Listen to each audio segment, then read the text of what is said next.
ꯈ꯭ꯋꯥꯏ ꯑꯍꯥꯟꯕ ꯎꯕ ꯃꯇꯝꯗꯅ ꯑꯩꯉꯣꯟꯗ ꯀꯩ ꯐꯥꯎꯈꯤ? ꯑꯍꯥꯟꯕ ꯎꯕ ꯃꯇꯝꯗ ꯑꯁ ꯊꯕꯥꯜꯁꯤꯐꯥꯎꯗꯤ ꯐꯖꯩ 이반이 아니라 ꯆꯦꯜꯂꯦꯕꯀꯣ ꯁꯤꯡꯖꯨꯗꯨꯒ ꯄꯥꯛꯅꯝꯗꯨꯒ ꯂꯣꯏꯅ ꯁꯨꯃꯥꯏꯅ ꯏꯔꯣꯟꯕ ꯇꯧꯅ ꯅꯩꯈꯥꯏꯔꯛꯄꯅꯦ ꯃꯥ ꯑꯗꯨ ꯑꯩ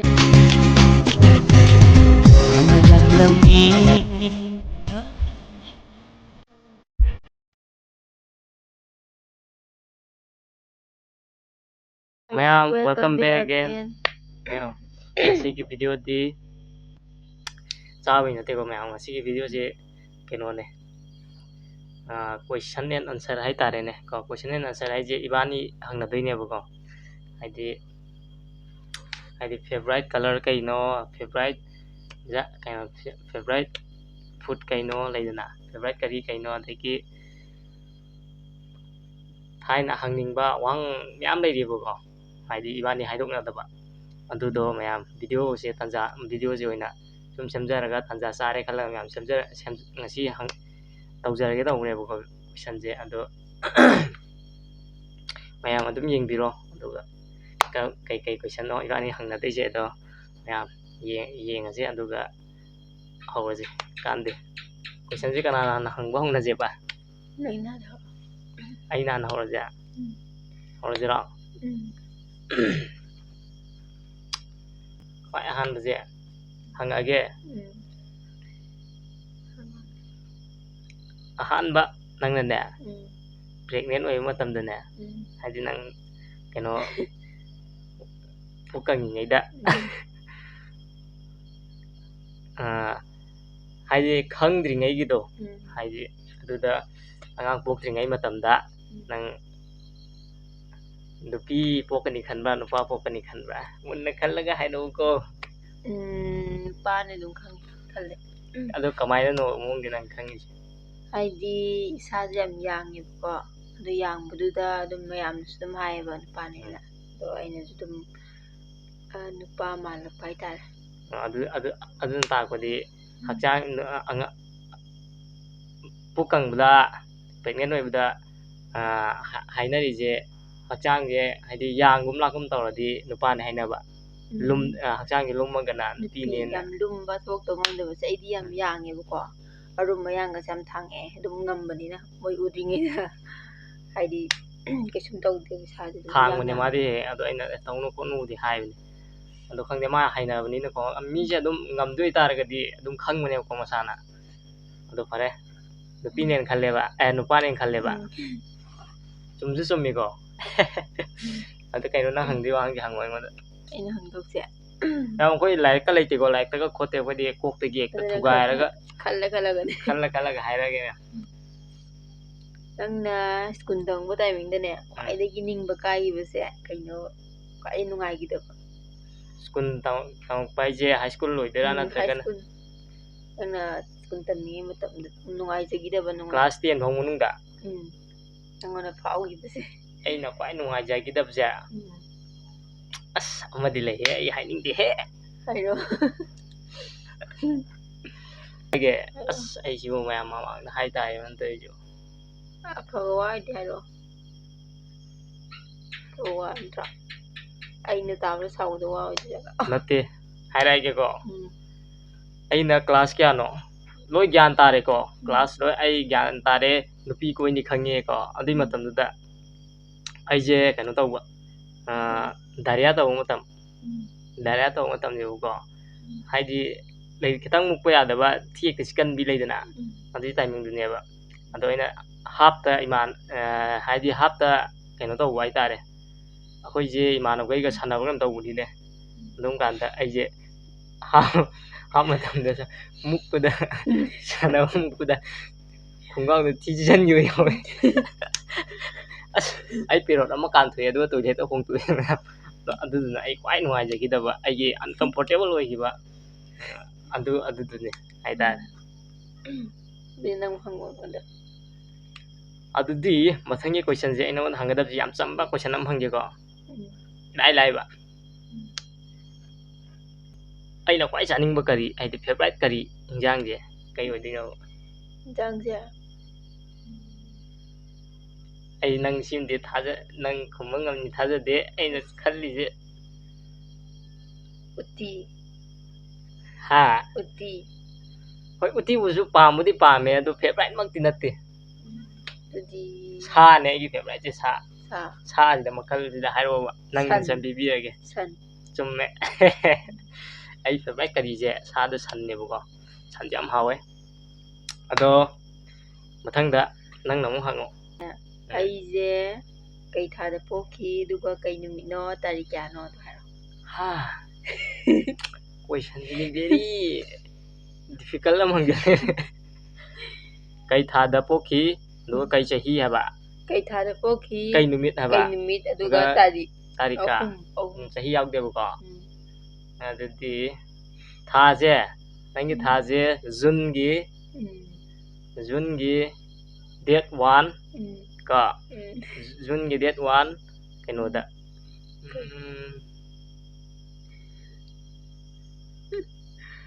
Tuesday Irai lai budu idi kaw madrabo farene adudi ai gi hairone ai gi nang hangdoba nate ai gi nang na khang ai hairake buko ai gi pok numit ka tarik ka aduga kai tha hairo nangsu yam khangadi November gi tarik 8 duga ning pokpaje yumja gaisara irai am do bene irai do mali irai chumme chumme good khangamdadi khangadamni nang hangage adudi ibani na luhungiba thaga ne numit to haro thaga numit ka ai keno sok to date ne day ne aduga man ne tha ne numit ne aduga tarika tha ne numit ne aduga numit ka tarik ne numit ne ko 2022 gi May gi tarik 9 Nomaijing numit okay right chumme good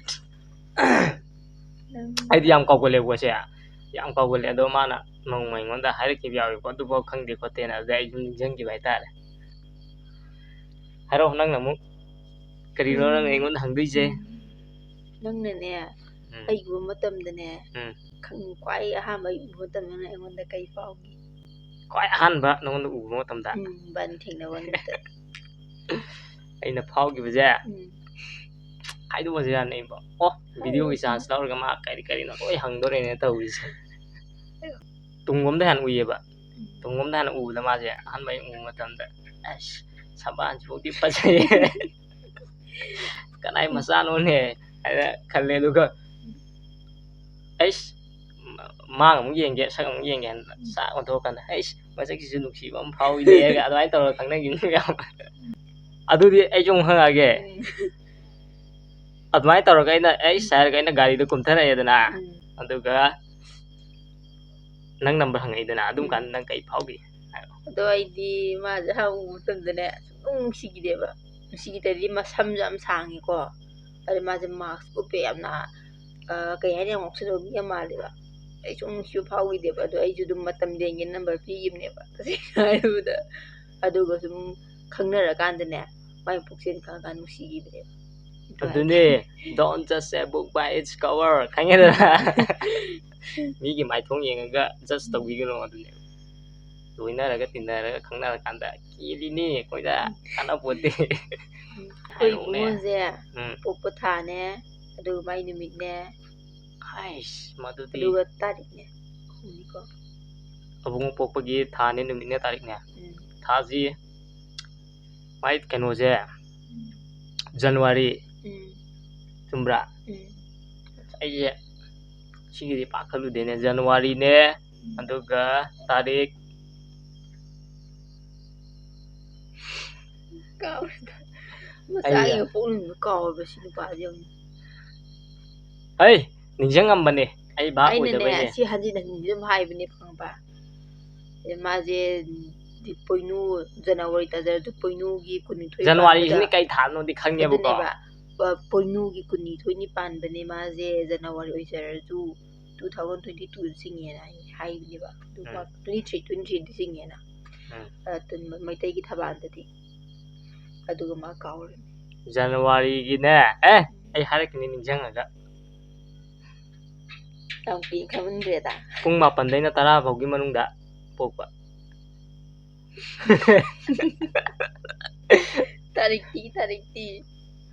ꯇꯥꯔꯤꯛꯁꯦ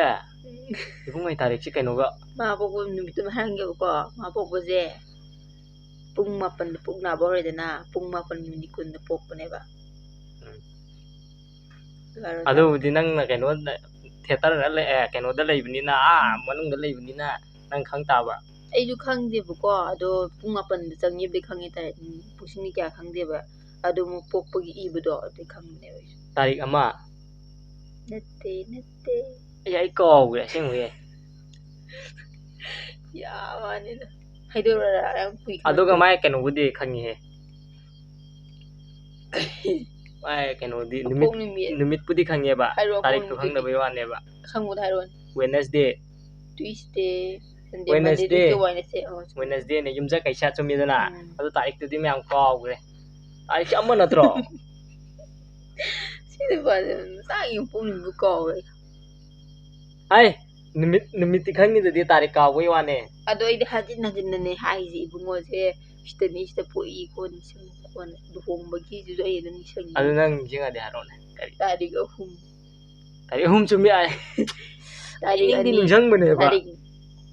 ꯇꯥꯔꯤꯛ 2ꯗ doctor ꯆꯠꯄ ꯑꯗꯨ ꯗꯣꯛꯇꯔꯅ ꯆꯠꯈ꯭ꯔꯅꯨꯅ ꯂꯩꯍꯜꯂꯦꯗꯅ ꯑꯗꯨꯒ ꯇꯥꯔꯤꯛ 3ꯗꯅꯤ ꯄꯣꯛꯈꯤꯕꯗꯣ ꯈꯪꯗꯦꯗ ꯅꯣꯏ ꯅꯃꯥ ꯅꯆꯥꯒꯤ ꯍꯣꯠꯅꯔꯤꯉꯩꯗ ꯑꯩꯈꯣꯏ ꯇꯥꯔꯤꯛꯀ ꯂꯣꯏ ꯀꯥꯎꯈ꯭ꯔꯦ ꯃꯥꯟꯗ꯭ꯔꯥ ꯑꯩꯅ ꯅꯉꯣꯟꯗ ꯍꯪꯗꯣꯏꯁꯦ ꯅꯪꯅ ꯑꯩꯉꯣꯟꯗ ꯍꯥꯏꯗꯧꯕ ꯑꯩꯅ ꯅꯉꯣꯟꯗ ꯍꯪꯒꯗꯕꯁꯦꯀꯣ ꯑꯩꯅ ꯈ꯭ꯋꯥꯏ ꯁꯥꯎꯅꯤꯡꯕ ꯊꯕꯛꯁꯦ ꯀꯩꯅꯣ ꯅꯪꯅ ꯍꯥꯏꯕ ꯏꯟꯗꯕ ꯑꯗꯨ ꯍꯥꯏꯇꯥꯔꯦꯅꯦ ꯀꯩ ꯍꯥꯏꯅꯤ ꯑꯩꯁꯨ ꯁꯤꯃꯗꯤ ꯀꯌꯥ ꯈꯪꯗ꯭ꯔꯦ ꯍꯥꯏꯗꯤ ꯅꯪꯅ ꯄꯥꯝꯗꯕ ꯊꯕꯛ ꯇꯧꯕ ꯈꯜꯂꯦ ꯑꯩꯗꯤ ꯆꯨꯝꯃꯦ ꯒꯨꯗ ꯔꯥꯏꯠ ꯑꯗꯨꯗꯤ ꯃꯊꯪ ꯅꯪ ꯍꯥꯏꯔꯛꯑꯣ ꯍꯥꯏꯔꯣꯕ ꯍꯥꯏꯅꯤꯡꯕ ꯁꯥꯁꯨ ꯌꯥꯝ ꯁꯥꯏ ꯍꯧꯖꯤꯛꯀꯥꯟꯁꯦ ꯈꯜꯂꯣ ꯍꯥꯏꯔꯛꯑꯣ ꯑꯩꯈꯣꯏꯗꯤ ꯈꯨꯗꯛꯇ ꯅꯤꯡꯁꯤꯡꯉꯒ ꯆꯥꯛ ꯍꯥꯏꯅꯕꯤꯅꯦꯕ ꯑꯗꯨꯅꯅꯦ ꯃꯌꯥꯝ ꯍꯥꯏꯔꯛꯎꯅꯦ ꯈꯨꯝꯊꯔꯒꯦꯅꯦ ꯅꯪꯅ ꯈ꯭ꯋꯥꯏꯗꯒꯤ ꯆꯠꯅꯤꯡꯕ ꯂꯝꯁꯦ ꯀꯩ ꯂꯝꯅꯣꯕ ꯁꯤꯗꯤ ꯑꯁ ꯈꯜꯂꯨꯗꯦ ꯑꯩꯅ ꯈ꯭ꯋꯥꯏ ꯆꯠꯅꯤꯡꯕ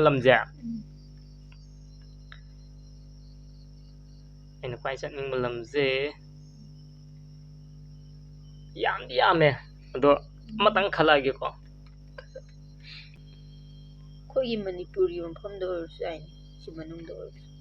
ꯀꯩꯅꯣ ꯍꯥꯏꯁꯦ ꯃꯅꯤꯄꯨꯔ ꯃꯅꯨꯡꯗ ꯑꯩꯅ ꯍꯥꯏꯗꯤ ꯋꯥꯔꯜꯒꯤꯅꯦ ꯈꯜꯂꯛꯏꯁꯦ ꯍꯣꯏ ꯌꯥꯏꯌꯦ ꯑꯗꯨꯁꯨ ꯅꯪꯅ ꯌꯥꯝ ꯀꯨꯏꯅ ꯈꯟꯕꯗꯨꯗ ꯍꯥꯏꯕ ꯋꯥꯅꯤꯗ ꯕꯦꯠ ꯕꯣꯏ ꯒꯣꯁ ꯇꯨ ꯕꯦꯡꯀꯣꯛ ꯐꯥꯒꯤ ꯇꯧꯅꯦ ꯕꯦꯡꯀꯣꯛ ꯅꯠꯇꯦ ꯑꯩꯅ ꯈ꯭ꯋꯥꯏ ꯆꯠꯅꯤꯡꯕ ꯂꯝꯁꯦ ꯖꯄꯥꯟꯗ ꯈ꯭ꯋꯥꯏ ꯆꯠꯅꯤꯡꯉꯤ ꯃꯔꯝꯗꯤ ꯃꯣꯏꯒꯤ ꯏꯁꯇ꯭ꯔꯤꯠ ꯐꯨꯗ ꯃꯌꯥꯝꯗꯣ ꯍꯥꯏꯗꯤ ꯏꯁꯇ꯭ꯔꯤꯠ ꯐꯨꯗ ꯃꯣꯏ ꯌꯥꯝ ꯌꯣꯜꯂꯤꯗꯅ ꯀꯔꯤꯅꯣ ꯇꯤꯟ ꯅꯨꯡ ꯑꯗꯨ ꯑꯗꯥꯗꯣ ꯑꯗꯣ ꯃꯌꯥꯝ ꯑꯦꯛꯁꯄ꯭ꯂꯣꯔ ꯇꯧꯕ ꯑꯝꯇꯪꯗꯤ ꯆꯠꯅꯤꯡꯉꯦ ꯑꯩ ꯅꯨꯡꯉꯥꯏꯅꯤ ꯅꯠꯇ꯭ꯔꯥ ꯃꯔꯣꯟꯕꯨ ꯈꯪꯒꯗ꯭ꯔꯣ ꯃꯣꯏꯒꯤ ꯆꯤꯡ ꯆꯥꯎ ꯑꯗꯨꯒꯤꯗꯤ ꯏꯪꯂꯤꯁ ꯉꯥꯡꯅꯔ ꯂꯣꯏꯔꯦ ꯀꯩꯅꯣ ꯃꯣꯏꯁꯨ ꯏꯪꯂꯤꯁ ꯈꯪꯉꯤꯅꯤ ꯈꯪꯗ꯭ꯔꯒꯅ ꯇꯧꯅꯔꯒ ꯇꯧ ꯂꯣꯏꯔꯦ ꯏꯂꯥꯏ ꯂꯥꯏꯕ ꯑꯗꯨ ꯃꯣꯏꯒꯤ ꯏꯁꯇ꯭ꯔꯤꯠ ꯐꯨꯗꯇꯒ ꯑꯗꯒꯤ ꯈꯪꯗꯦ ꯃꯣꯏꯁꯦ ꯅꯨꯡꯉꯥꯏꯗꯧ ꯃꯥꯜꯂꯦ ꯂꯝꯗꯨꯁꯨꯀꯣ ꯌꯥꯝꯅ ꯑꯩꯗꯤ ꯃꯣꯏꯅ ꯑꯣꯛꯇꯣꯄꯁ ꯆꯥꯕꯗꯨ ꯎꯕꯗ ꯆꯠꯅꯤꯡꯉꯤ ꯑꯣꯛꯇꯣꯄꯁ ꯌꯥꯝ ꯍꯥꯎꯗꯧ ꯃꯥꯜꯂꯦ ꯑꯗꯨꯅꯦ ꯑꯩꯁꯦ ꯃꯣꯏꯒꯤ ꯏꯁꯇ꯭ꯔꯤꯠ ꯐꯨꯗ ꯂꯩꯔꯤꯕ ꯃꯌꯥꯝꯗꯣ ꯑꯁ ꯑꯝꯇꯪ ꯄꯩꯁꯥꯁꯦ ꯈꯤꯇꯪ ꯖꯣꯞ ꯂꯥꯎ ꯄꯥꯏꯔꯒꯅꯦ ꯂꯣꯏ ꯆꯪꯉꯒ ꯂꯣꯏ ꯇ꯭ꯔꯥꯏ ꯇꯧꯅꯤꯡꯉꯦꯕꯀꯣ ꯑꯗꯨꯅꯦ ꯑꯩꯒꯤ ꯑꯁꯥꯁꯦ ꯑꯗꯨꯒ ꯑꯩꯅ ꯍꯪꯗꯣꯏꯔꯥ ꯑꯩꯅ ꯍꯪꯒꯗꯕꯁꯦ ꯅꯨꯄꯤ ꯑꯣꯏꯕꯤꯗꯅꯦ ꯑꯩꯅ ꯈ꯭ꯋꯥꯏ ꯄꯥꯝꯖꯕ ꯍꯥꯏꯗꯤ ꯃꯑꯣꯡ ꯃꯇꯧꯕꯨ ꯑꯣꯏꯒꯦꯔꯥ ꯑꯗꯨꯒ ꯐꯤꯖꯦꯠ ꯆꯥꯛꯆꯦꯠꯄꯨ ꯑꯣꯏꯒꯦꯔꯥ ꯑꯩꯅ ꯈ꯭ꯋꯥꯏ ꯄꯥꯝꯖꯕ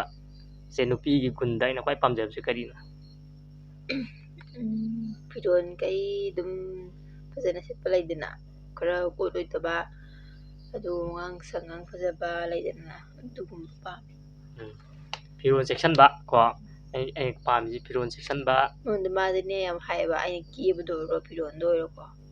ꯑꯗꯨꯗꯣ ꯌꯥꯏꯒ ꯌꯥꯗꯦꯒ ꯑꯗꯨꯒꯤ ꯆꯠꯂꯝꯗꯥꯏꯁꯦ ꯏꯕꯥꯅꯤ ꯑꯗꯨꯝ ꯁꯥꯎꯅꯗꯣꯏꯅꯦ ꯀꯩꯁꯨ ꯇꯧꯗꯦ ꯑꯗꯩ ꯐꯤꯔꯣꯜ ꯆꯦꯛꯁꯟꯕ ꯑꯗꯨꯒ ing tapa ko sine aina kwai pamse chume adudi nang namu hango aina khangdaba nangi oi pam Jadi kay hangda ino ko ay pamba color. nang kwai pam color Ani haron ani. Amadi nang line hay dagto mali. nang na kwai gi pam color je ani leiba Ani color. ais nang na mi yam yami no pa to bam koi gi de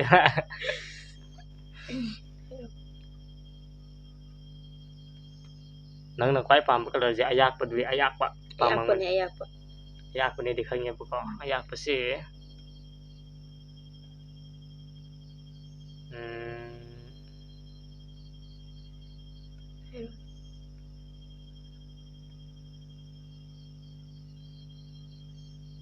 light green color Light green nate. kai hai du ya yellow Yellow machume ama wali. Ama su yak pa ni masu. ado yellow de ji nang green ne na ti pakcham ni he ama du di khang de ne kai no hairo ne ai Mana de ama yellow bu di nang pa me bu di khang ye bu ko pink ga yellow. Yellow sana pa mai bu ko. Ada iti yellow de mu pam khara hanthare aduna pink dong lai. pare ne adu di nang gi question do ina mu pura lage aina pai pam color ji kai no hairo ne Black. chume right black color ai kwai pam me ko thai dong ti ngai dong na black si lei dana yeng bada nupa thokwa haidi nupa ma le ma yeng bada ando thai dong na family na budi black pam nu patta ni ko tam ni am hai ko do khang di sana pam ni ne black adum pam je amo oiro black gari oiro black lei dana khungra oiro black dugum bayam pam je adu di khang je nang du da Aina. ko nang nang da ba chume hai Ay ko ay thong ni si kay na. Ang nang na kwai sau ning ba nang na kwai sau ning ma je mo mang ni video du hai gam ni thaba ama sase na hatu tawraga tok tok se bu se jigum ba de gi nang da gum ji nang kwai sau ning ma chum bra man. Ano tawag ko ay bungo dukka sa baganda ne. Masi ting na gole dugo nong tare. Ay di sauri sa mulo nila. Ay nong to takadam ne. Upso kay nong to churo jum sale. Ay ko ay yan ngai ta bai tai. na du dai nang hang age ibani na ne chien gi bu nu mi to kai nu mi na hai ro Du mo de su. Ato ko ay mangi du ni singi. chien gi bu nu mi to hai ro nu mi to kwai ma mang gi nu mi to Ko ay mangi du ni singi na. kwai fast gi do ma nga ji ibani ja ani rak chien le bu ko adu ne ma nga ja at ma chien bu do hai ro July gi tarik kulum doy teba popa. July gi tarik kulhumdoi leibak pokpa haji Tuesday chumne Ani subag di April gi tarik mari da sen mani mari ay je nung bungala pondan. Aduna tarik kaya yun kang mar mga ay dun. Bani kwai ham una budane kay karama pamdano lagi. ha dilai bu is Singi. kuning mun si ai da Tuda ay kay fuliki. haya mi to di sangjang ko fulit masu natraga na ne ay piruan masu ay tayo fulit ba. Ani limong da mahal. aya leitu na lei re mafam je aya kaw gre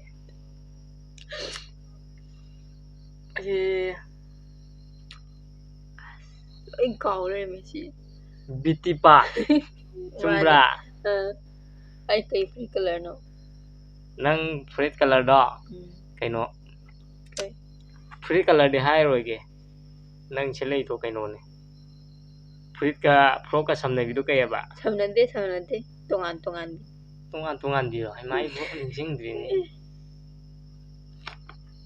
nang ni dei bo fruit color do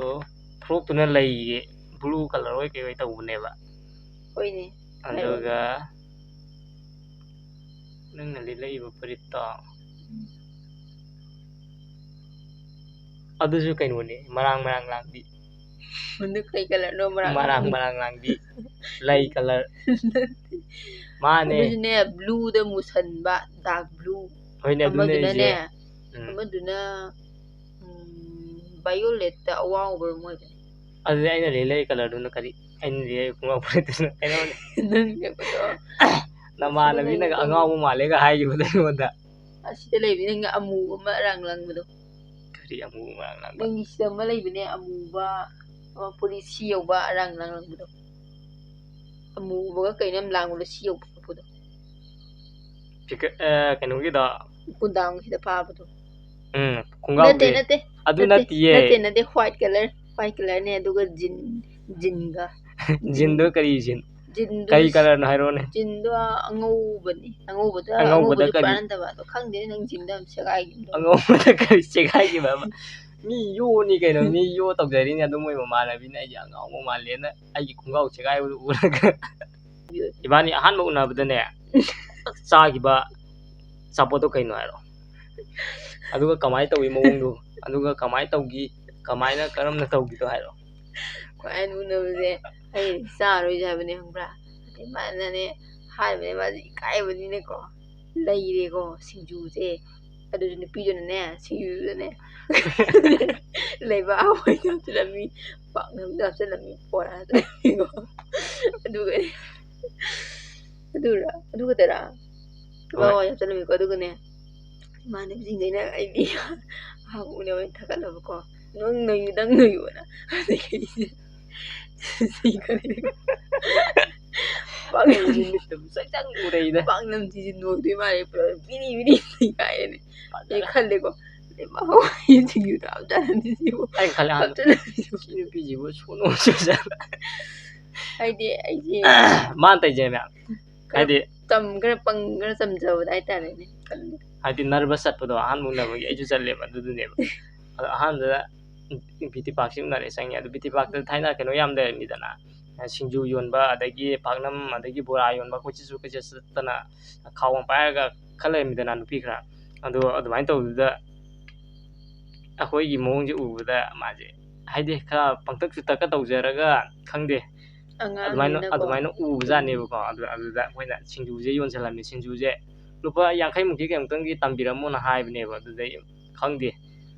puap hekta haidu ame aduga singju je pulap haidu ame adai bora ju alu munda dai ne paknam ju munde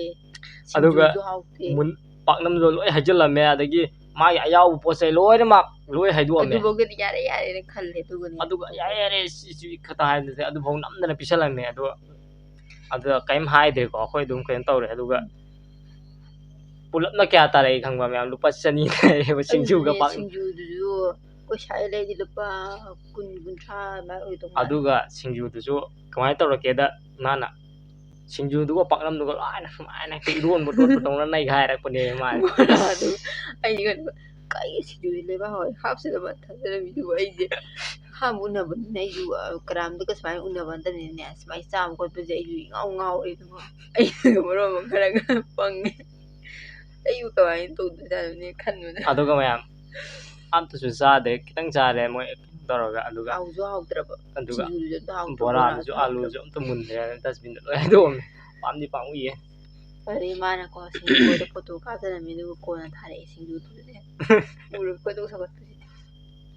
adu di nang hangdura question ja nang dong ne ai na hangdong ne ba adu di nate nang hangdam ne ai ne nang kwai ham da kai kam kai du da gi hangu na tro adui matung dai na kai ja gi hang hang ni na oh di nang hang nam ai ni na nervous khalo ibungo ini ko am dai da singju ba kan ne nang kai phau ke han dai na phau ba ja ai ni mon da har mi